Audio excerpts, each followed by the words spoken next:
Salam dostlar, mən Pakizə Aydın. Bugün sizinlə birlikdə present perfect tense, yəni indiki bitmiş zaman haqqında danışacağıq.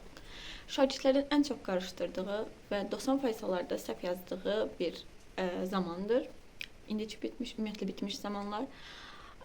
İlk olaraq mən hər biri haqqında qısa məlumat verəcəyəm. Daha sonra isə onları asan şəkildə testdə necə tətbiq etmək olar, onu sizə öyrədəcəyəm. Ona görə də izləmədə qalın, videonu bəyənib abunə olmağı unutmayın. İndiki bitmiş zaman present perfect tense düzəlməsindən danışaq ki, necə düzəlir?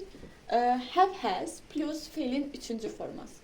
Gördüyünüz kimi 3-cü sıra. Məsələn, bu go birinci sıradır və indiki zamanda işlənir. Went ikinci sıradır və keçmiş zamanda işlənir. Gone isə 3-cü sıradır və hansı zamanda işlənir? Bitmiş zamanda işlənir. Yəni, bu nələrə aiddir? Dostlar, bu qaydasızlara aiddir. Qaydasız feillər də bu şəkildə olur. Go, went, gone. Yəni, bizə lazımdır bu 3-cü hissə. Düzələnməsi necədir? Bildiyimiz kimi I, you, we, they, have, he, she, itdə isə has'dən istifadə olunur. Tərcüməsi isə, yəni, belə deyim də, hadisə olub, amma nəticəsi göz qabağındadır. Məsələn, I have gone, mən getmişəm. He has gone, o gedib. Gördüyünüz kimi bu şəkildə olur. Qaydalılarda isə, qaydalı feillərdə isə bildiyimiz kimi sonuna feilin id şəkilçisi artırılır. Məsələn, I have danced, mən rəqs etmişəm. He has danced, o rəqs edib. Bu şəkildə olur. Deməli, necə olur? Have has plus feilin 3-cü forması, yəni feil sifət 2. Daha sonra qaydasızlarda 3-cü sıra bizə lazımdır. Qaydalılarda isə xüsusi yol, yəni id ilə düzəlir. İndiki bitmiş zaman necə düzəlir onu öyrəndik. İndi isə sual forması, inkar forması, zaman zərfləri haqqında danışacağıq.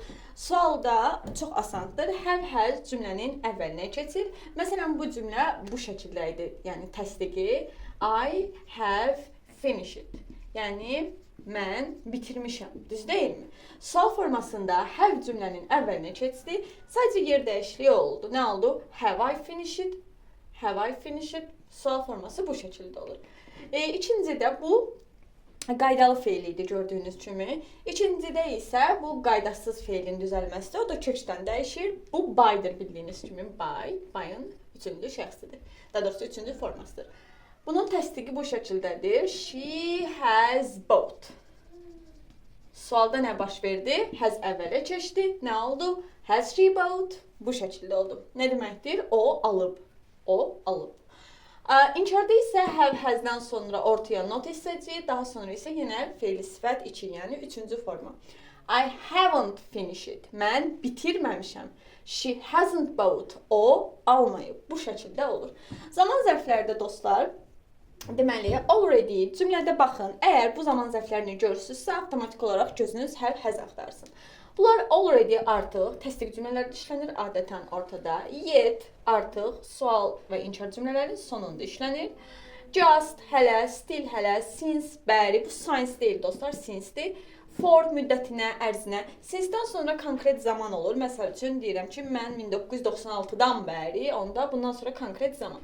For müddətini isə bundan sonra adətən deməli cəm sayılı zamanlar gəlir də. Məsələn, 4-5 months bu şəkildə. Yəni 5 ay müddətinə.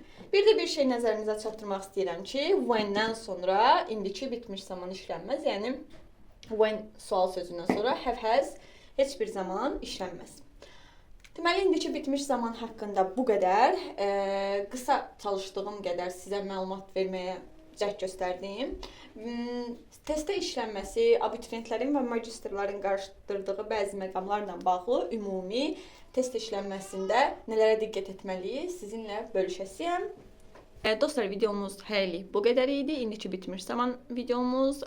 Növbəti zamanlarda görüşərik. Videonu bəyənib kanala abunə olmağı unutmayın. Hələlik.